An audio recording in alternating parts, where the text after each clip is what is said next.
ना गोदी मीडिया की तरह और ना ही विरोधी मीडिया की तरह।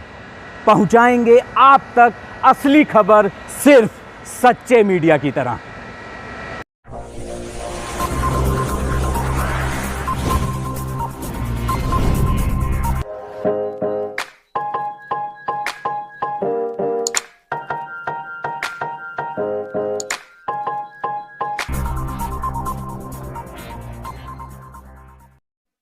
यदि देश का हर नागरिक अपनी जिम्मेदारी और जवाबदेही को कर ले स्वीकार, तो यकीन मानिए इस समाज से खत्म हो जाएगा हर तरह का अपराध और अत्याचार। नमस्कार, मैं हूं अरुणेश कुमार। आप देख रहे हैं यंग तरंग, सच की आवाज। उभरते सितारे इस कार्यक्रम में आज हमने समाज के जिस सितारे को आमंत्रित किया है, वे हमारे और आपकी तरह एक बहुत ही साधारण आम नागरिक हैं, लेकिन वे असाधारण भी हैं। और वे असाधारण क्यों हैं?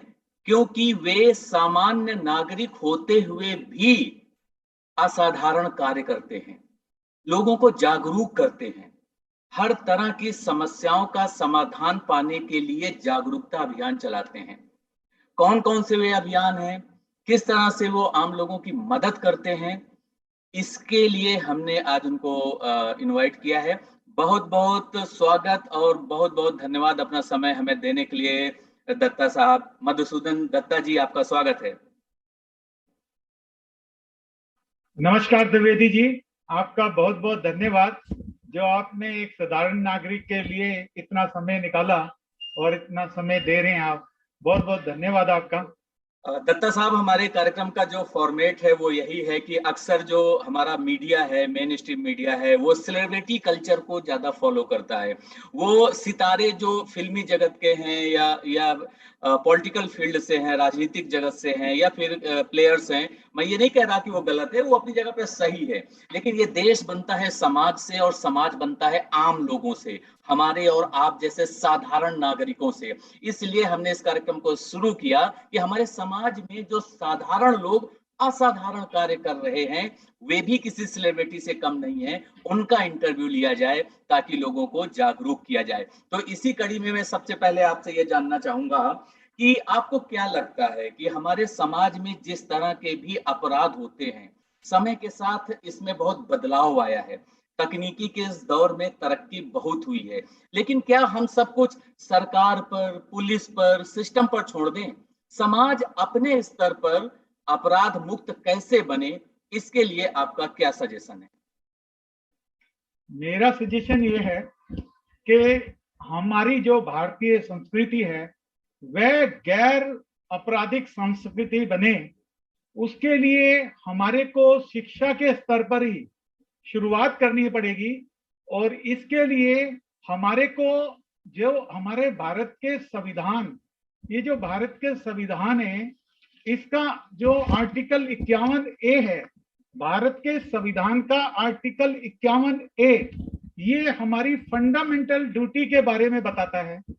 तो प्रत्येक नागरिक को अगर अपनी फंडामेंटल ड्यूटीज के बारे में बता दिया जाए एजुकेशन के स्तर पर ही, और आर्टिकल 51 है, एक ही आर्टिकल 51 है जो फंडामेंटल ड्यूटीज के लिए है भारत के संविधान में, अगर वह एजुकेशन के स्तर पर बता दिया जाए तो हमारे देश के अंदर अपराध, गैर जो हमारी कल्पना है, गैर आपराधिक संस्कृति वाली कल्पना, वो साक्षर बन सकती है हमारे देश में आर्टिकल 51A के मुताबिक। बिल्कुल, यानी संविधान के मुताबिक आपने बिल्कुल सही तर्क दिया है। लेकिन यहाँ पर थोड़ा सा हम प्रैक्टिकल बात करते हैं। जैसा कि आज के दौर में देखने को आता है कि हमारे देश का जो युवा वर्ग है, ऐसा कहा जाता है कि 65% आबादी हमारे देश में 35 वर्ष से कम युवाओं की है। और किसी भी समाज को, किसी भी देश को बदलने में, विकास के रास्ते में आगे ले जाने में युवाओं की महत्वपूर्ण भूमिका होती है। लेकिन यही युवा जब ये कहता है कि हमें मोरल पुलिसिंग ना सिखाई जाए, हम नियम कानून को तोड़ने में हमें ज्यादा आनंद आता है, हम रेड लाइट जंप करेंगे, इसके बाद अगर ट्रैफिक पुलिस वाला हमें पकड़ेगा तो हम उसको 100-200 रुपए देके छूट जाएंगे, इस तरह की जो सोच हमारे देश के युवाओं में, सब युवाओं में नहीं है, बिल्कुल सही बात है, कुछ युवाओं में है, तो जो मोरल पुलिसिंग की बात कही जाती है, नैतिक मूल्यों की बात कही जाती है, तो आपके अनुसार आज के दौर में नैतिक मूल्यों की क्या दशा है और दिशा है हमारे समाज में? सबसे पहले हमारे को जो नैतिक मूल्य मिलते हैं वो हमारे टीचर्स और घर से माता पिता से मिलते हैं। अब मैं उदाहरण अपना ही एग्जांपल देता हूँ। मेरे दादाजी पुलिस में थे, तो बहुत ही ईमानदार थे ब्रिटिश काल में। उसके बाद मेरे पिताजी नॉर्दर्न रेलवे की क्लेम ब्रांच में लगे 1948 में, और 86 में रिटायर हुए। वो उन्होंने अपने जीवन में 1 रुपए की कभी रिश्वत नहीं ली, कभी भी अपने जीवन में 1 रुपए की रिश्वत नहीं ली। और 10 से 5 हमारे दिल्ली में ही रेलवे में वो ऑफिस में ही काम से, और क्लेम ब्रांच से रिटायर हुए, क्लेम ब्रांच में लगे, और कभी जीवन में 1 रुपए की रिश्वत नहीं ली। और ना ही उन्होंने हमारे को अपने जीवन में कभी रेलवे के लेटर पैड या रेलवे के रजिस्टर रफ काम करने के लिए दिए। तो वो जो प्रभाव था, उन्हीं का प्रभाव मेरे जीवन में पड़ा, मेरे पिताजी का प्रभाव मेरे जीवन में पड़ा। और मैंने ना तो कभी जीवन में अपने किसी को रिश्वत दी, जीवन में आज तक किसी पुलिस ऑफिसर को रिश्वत नहीं दी। तो मैं अपने बारे में तो कह सकता हूं कभी भी कि हाँ भाई, पुलिस में रिश्वत नहीं है। अगर हम भारतीय नागरिक रूल फॉलो करें तो कहीं पर भी हमारे लिए रिश्वत नहीं है। यही युवाओं को करना चाहिए कि हम अपना जो कर्तव्य है रूल फॉलो करने का, कानून फॉलो करने का, अगर हम रेड लाइट पे जंप नहीं करेंगे, हम अपनी गाड़ी की RC, insurance, pollution, driving licence, ये 4 चीजें अपनी गाड़ी में साथ रख के चलेंगे, तो हमारे को रेड लाइट नहीं जंप करनी और ट्रैफिक रूल फॉलो करने हैं, तो ना तो हमारे को कोई भी ट्रैफिक पुलिस का ऑफिसर रोकेगा कहीं पर, और ना ही हमें किसी को रिश्वत देनी पड़ेगी। तो जब हम अपने ऊपर रूल और कानून लागू कर लेंगे तो हमारे को भारत की धरती पर कहीं भी शिकायत नहीं मिलेगी कि मॉरल पुलिसिंग नहीं है, या दूसरी कठिनाइयों का सामना करना भी नहीं पड़ेगा, और ना ही हम पुलिस को ब्लेम देंगे सर। बिल्कुल, लेकिन सवाल तो यही है ना दत्ता साहब कि हम रूल फॉलो क्यों नहीं कर पाते हैं? हम ट्रैफिक रूल्स को क्यों नहीं फॉलो करते, या दूसरे जो भी नियम कानून हमारे संविधान में बनाए गए हैं या हमारे सिस्टम में बनाए गए हैं, उसको फॉलो करने में प्रॉब्लम्स क्यों आती हैं, खास तौर पर युवाओं में? ये लोग क्यों अपनी आन बान और शान समझते हैं नियमों को तोड़ने में, या बहुत सो कॉल्ड कूल डूड दिखने के लिए आप जो है हेलमेट भी नहीं लगाएंगे और ट्रैफिक रेड लाइट पे जंप करेंगे, फिर आगे चल के पता चला वो एक्सीडेंट हो गया। तो ऐसे जो युवा वर्ग है कि वो नियम कानून को फॉलो करे, उसको हम जागरूक कैसे करें? इसके लिए क्या करना चाहिए समाज के स्तर पर भी और प्रशासन के स्तर पर भी? इसके लिए मैं पिछले कई वर्षों से लगातार स्कूल की असेंबली में, तो स्कूल की विद्यालय की असेंबली में जा जाकर अवेयरनेस दे रहा हूं कि हम ट्रैफिक नियमों का पालन करें। अपने घर में भी जाके पेरेंट्स को कहीं भी ट्रैफिक रूल्स का पालन करें। इसके लिए जो जो हमारे विद्यालय हैं उनकी असेंबली में जब अवेयरनेस देंगे, और साथ ही हमारे जो पुलिस है वो बार बार न्यूज़पेपरों में भी अवेयरनेस देती है विज्ञापन के माध्यम से, तो युवाओं को और बच्चों को सबको पढ़ना पड़ेगा, और बच्चों को अपने पेरेंट्स को बताना पड़ेगा कि आज हमारे स्कूल में ये अवेयरनेस दी गई, और अपने माँ पापा हमारे भाई रूल फॉलो करें ट्रैफिक के।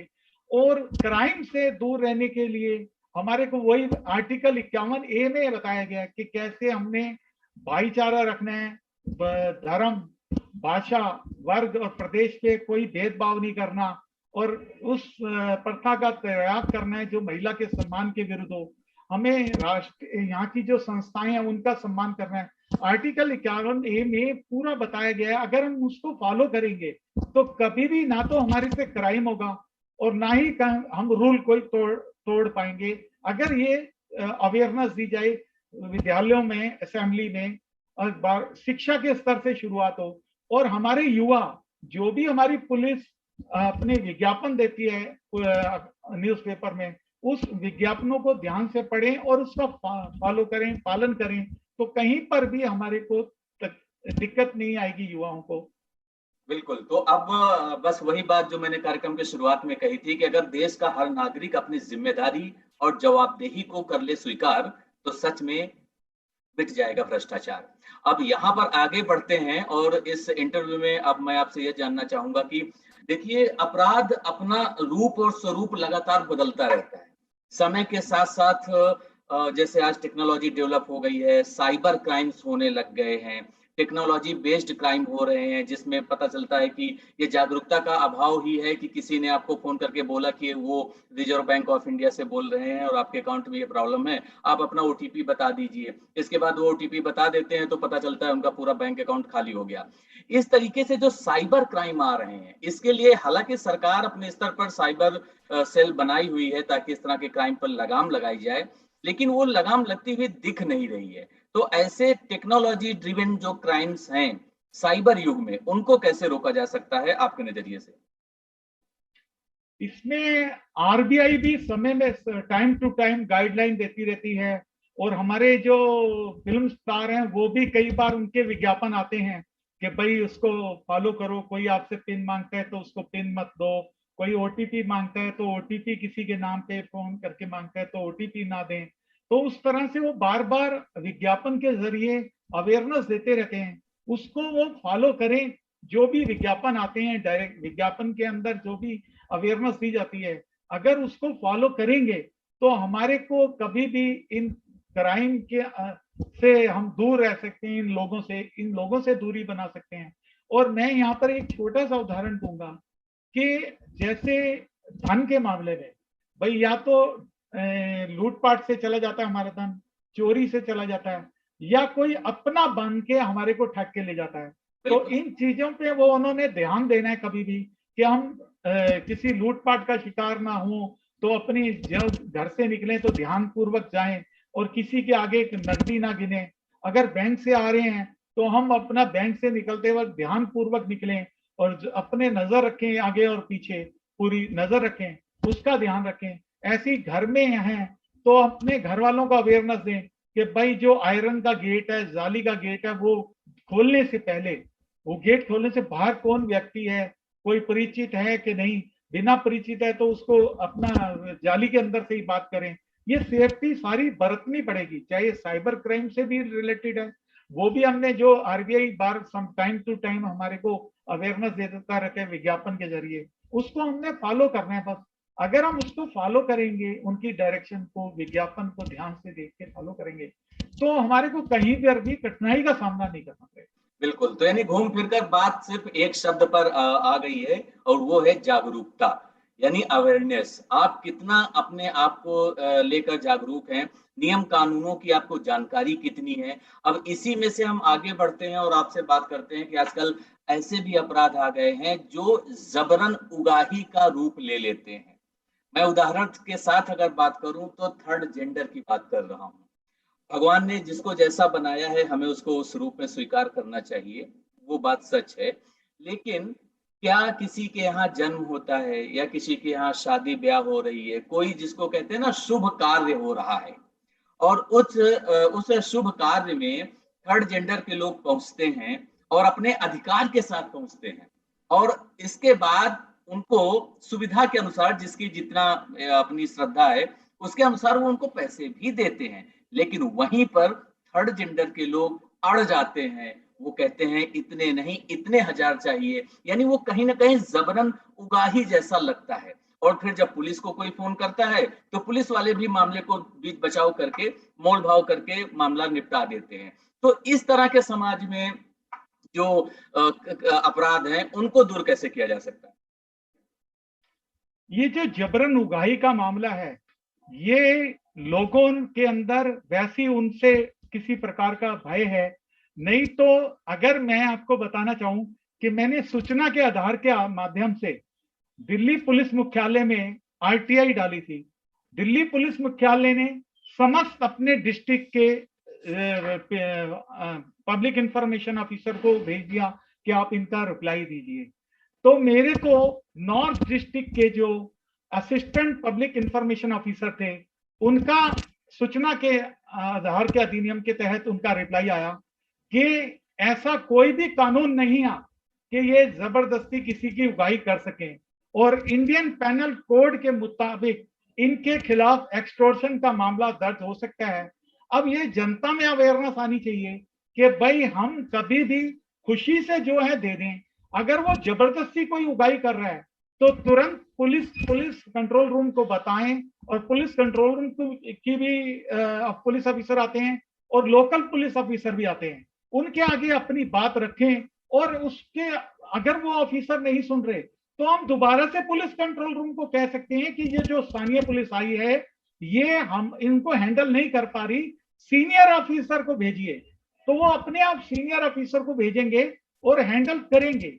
ये हमारे जनता में अवेयरनेस रही है कि हम कैसे इस स्थिति को नियंत्रण में ला सकते हैं।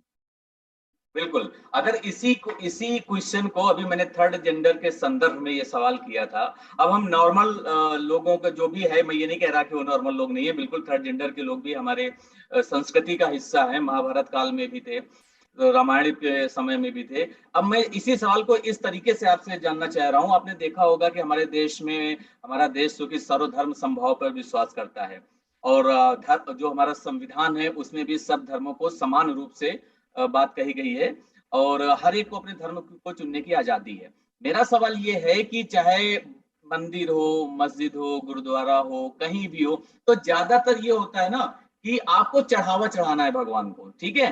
तो अब स्पेशली मंदिरों में आप जाएंगे तो वहां पे देखेंगे पुजारी जो होता है, कहीं भी किसी भी बड़े मंदिर में, तो वो कहते हैं नहीं 5100 से काम नहीं चलेगा, कम से कम आपको जो है इतना 10,000 देना पड़ेगा, 11,000 देना पड़ेगा। ये आप इलाहाबाद संगम में जाते हैं और जब आप संगम में डुबकी लगाने, वहां पर जो सरस्वती नदी जो अब विलुप्त हो गई है, वहां पहुंचते हैं, तो वहां पे जो पुजारी या नाव वाला है वो एक तरीके से जबरन ही बोलता है कि आप अपनी खुशी से मान लो 101 रुपए दे रहे हैं, लेकिन वो कहता है नहीं इतने में नहीं चलेगा, आपको 11,000 देना पड़ेगा। तो इस तरीके से जो धार्मिक आधार पर प्रसाद चढ़ाने के लिए, चढ़ावा चढ़ाने के लिए दबाव बनाया जाता है, उसको किस नजरिए से देखते हैं आप?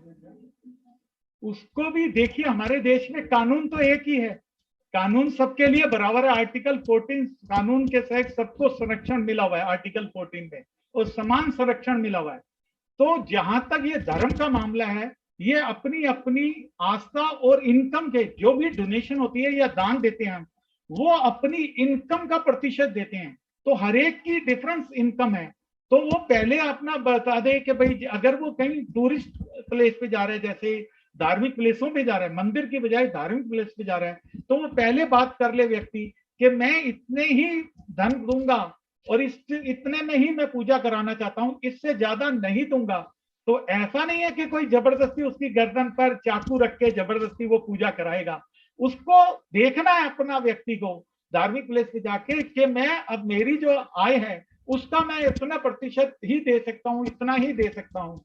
तो पहले वो बात खोल दे, किसी भी पंडित हो चाहे मौलवी हो चाहे कोई हो, कि उससे पहले बात खोल दे कि मैं इतना ही धन दूंगा, इससे ज्यादा नहीं दूंगा। अगर वो उससे बोल ज्यादा देते हैं, नॉर्मली वो बता देते हैं कि भैया हम अपनी मर्जी से अपनी श्रद्धा अनुसार इतना करना चाहते हैं, लेकिन इसके बाद सामने से एक तरीके से दबाव बनाया जाता है, मानसिक तौर पर कह लीजिए या इमोशनली जिसको कहते हैं भावनात्मक तौर पर, अरे नहीं भगवान जी नाराज हो जाएंगे, अरे नहीं ऐसा नहीं, कम से कम आपको इतने का करना चाहिए, बड़ा पुण्य होगा। तो एक तरीके से आपको बातों में उलझा करके कोशिश यही की जाती है कि आप ज्यादा से ज्यादा जो है धन का दान करें। तो वो कहाँ तक सही है? वो फिर वही एक्सटोर्शन में आता है। अगर वो जबरदस्ती आपसे मांग रहा है तो एक्सटोर्शन है। हमारे देश में 3 साल की सजा एक्सटोर्शन के आईपीसी में। तो वो मैं ये बता रहा हूं कि हमें कभी भी उनकी बातों में नहीं आना। उसके लिए एक छोटा सा उदाहरण रखता हूं ऑनरेबल सुप्रीम कोर्ट का। 2006 में लगभग ऑनरेबल सुप्रीम कोर्ट ने ऑर्डर दिया कि इलीगल कंस्ट्रक्शन, ये कमर्शियल जो हैं, इनको सील किया जाए और ध्वस्त किया जाए, जो भी इलीगल कंस्ट्रक्शन बने हैं, और सील किया जाए। तो हमारी केंद्र दिल्ली पुलिस ने सुप्रीम कोर्ट का रोल आदेश का पालन करते हुए जैसे ही सील करने गया तो पब्लिक सड़कों पर आ गई, बाहर आ गई। तो वो जाकर सुप्रीम कोर्ट में गई केंद्र सरकार कि हमारे को आपके जो ऑर्डर हैं इसको इम्प्लीमेंट कराने के लिए लॉ एंड ऑर्डर की प्रॉब्लम आ रही है। तो वहां पर ऑनरेबल सुप्रीम कोर्ट ने कहा कि क्या जनता ने केंद्र सरकार की गर्दन पर चाकू रख दिया है जो आपको हमारे ऑर्डर इंप्लीमेंट कराने में लॉ एंड ऑर्डर की प्रॉब्लम आ रही है, तो आप इस ऑर्डर को फॉलो कराइए। तो मेरा ये कहना है कि कोई भी व्यक्ति जबरदस्ती कोई मांग रहा है तो पहले देखे गर्दन पर चाकू रख दिया है क्या, किसी ने वहां आप धार्मिक प्लेस पे गए हैं, वो जबरदस्ती कह रहे हैं, तो अगर गर्दन पर चाकू नहीं रखा तब तो आप वहां पर जो हमारे देश का संविधान है और लॉ है वो हर जगह लागू होता है, हर जगह लागू, तो आपको उस संविधान और कानून के मुताबिक कार्रवाई करनी चाहिए। अपनी जानकारी के अभाव का दोष हमें दूसरों पर नहीं देना चाहिए।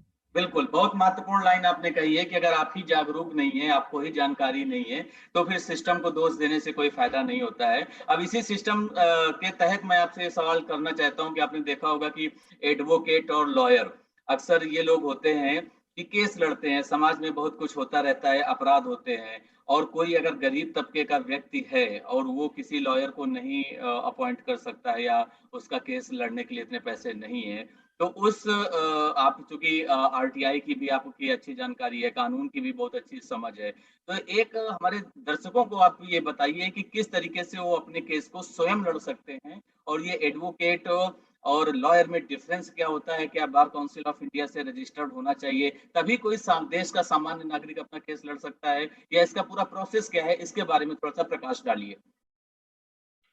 एक हमारे देश में एडवोकेट एक्ट है, एडवोकेट एक्ट में यह बताया गया है कि कोई भी जो भी एलएलबी करके और बार काउंसिल में रजिस्टर होने के बाद ही अपना विधि व्यवसाय कर सकता है, जो विधि व्यवसाय कर सकते हैं एडवोकेट।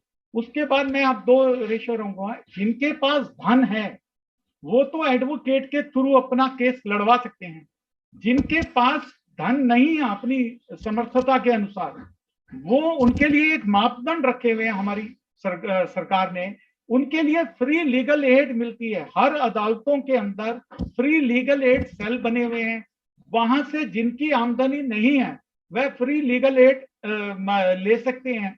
जो एक तो ये है फ्री लीगल एड ले सकते हैं, दूसरा देश का कोई भी नागरिक अपना केस स्वयं लड़ सकता है, लोअर कोर्ट में भी, हाई कोर्ट में भी और सुप्रीम कोर्ट में भी वो अपना केस स्वयं लड़ सकता है।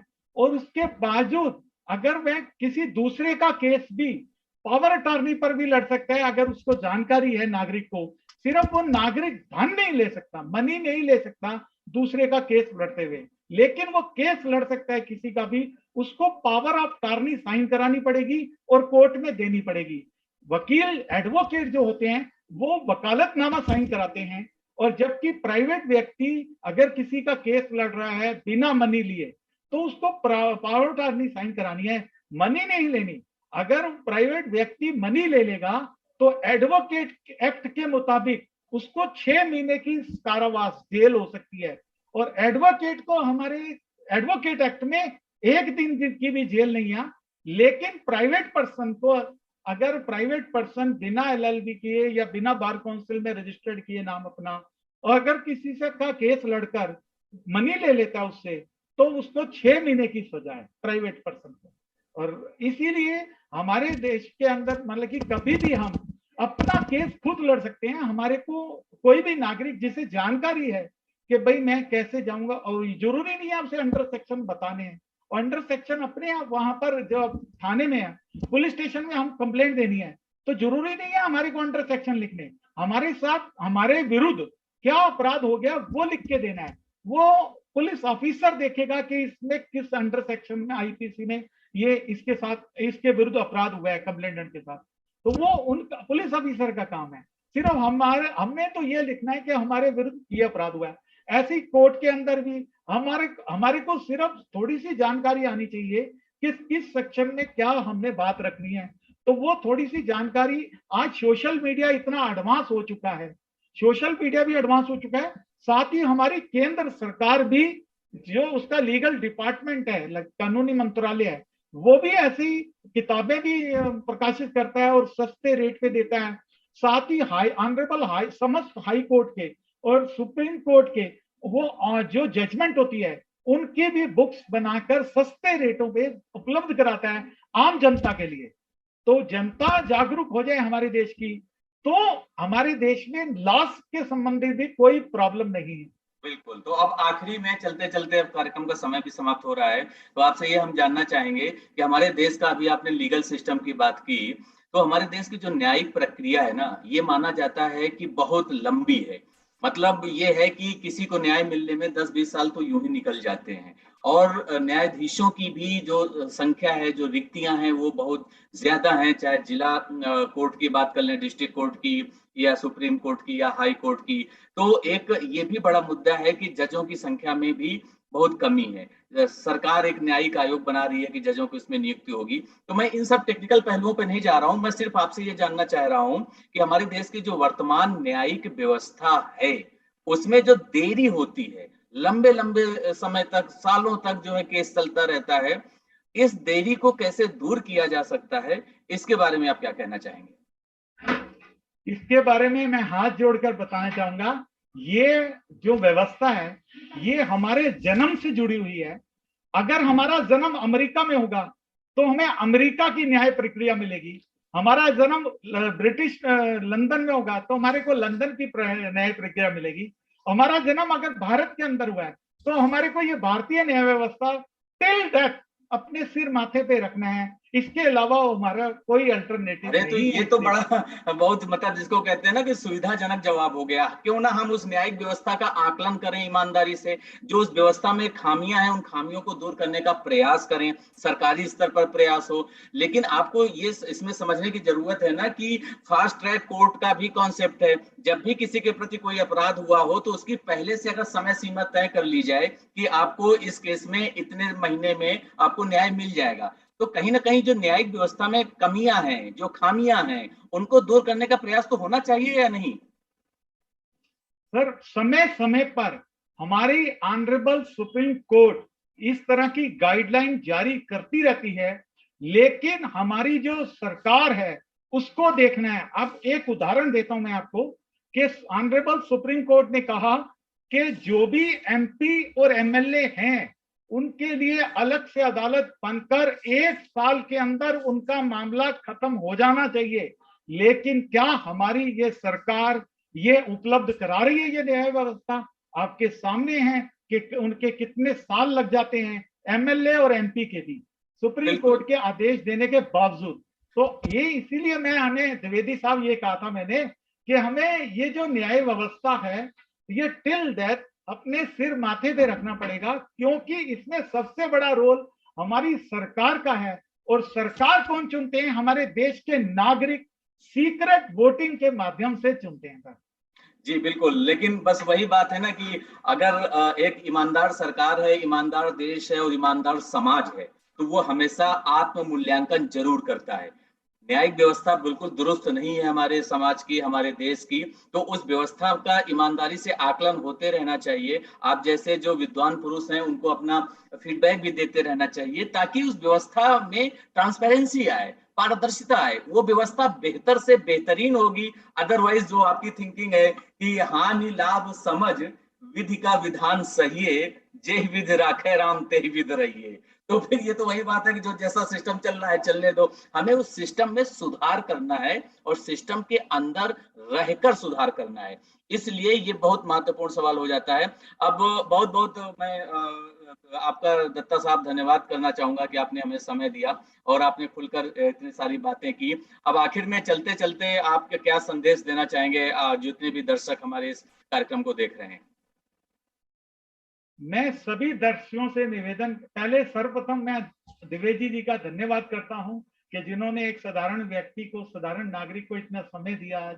और मैं साथ ही साथ देश के समस्त नागरिकों से निवेदन करता हूं कि आप भारत के संविधान का आर्टिकल 51A जो फंडामेंटल ड्यूटी है इसको पढ़िए, और पढ़ने के उपरांत आप जब अपनी ड्यूटी निभाएंगे तो आपको राइट्स अपने आप रिफ्लेक्शन में मिलेंगे। जो नागरिक देश का ड्यूटी में निभाता है उसको अपने आप अधिकार रिफ्लेक्ट करते हैं उसकी जीवन में। तो इसीलिए आप सभी से निवेदन करूंगा, हमारे भारतीय संविधान का आर्टिकल 51A के अनुसार देश के सब नागरिक अपना कर्तव्य पालन करें। बहुत बहुत धन्यवाद द्विवेदी साहब। बहुत बहुत धन्यवाद आपका। और बिल्कुल सही कहा आपने कि ना है इस देश में कोई हिंदू और ना है कोई मुसलमान, सबसे पहले आप बन जाइए सच्चे इंसान, ताकि आप इस देश के नियम कानून संविधान को माने, उनको तोड़े नहीं। और आखिर में जो बात दत्ता साहब ने की, बहुत महत्वपूर्ण बात की कि हम सिर्फ फ्रीडम ऑफ एक्सप्रेशन, यानी हम सिर्फ ये ना कहें कि संविधान ने हमें ये अधिकार दिए हैं, उसी संविधान ने हमें कर्तव्य की भी याद दिलाई है, जिसकी तरफ दत्ता साहब ने भी इशारा किया कि फंडामेंटल ड्यूटीज और फंडामेंटल राइट्स एक ही सिक्के के दो पहलू हैं। अगर आप अपने अधिकारों की बात करते हैं तो उससे पहले आपको अपने कर्तव्यों पर भी ध्यान देना चाहिए, और इस तरह से हम अपने समाज को और देश को विकास के रास्तों में आगे ले जा सकते हैं। तो आज के इस कार्यक्रम में फिलहाल इतना ही। अगले एपिसोड में फिर किसी खास उभरते सितारे के साथ होगी मुलाकात। तब तक देखते रहिए यंग तरंग, सच की आवाज। और हाँ, आपको ये हमारा वीडियो कैसा लगा फीडबैक कमेंट बॉक्स में दीजिए। साथ ही हमारे चैनल को लाइक, शेयर और सब्सक्राइब कीजिए। बहुत बहुत धन्यवाद। नमस्कार।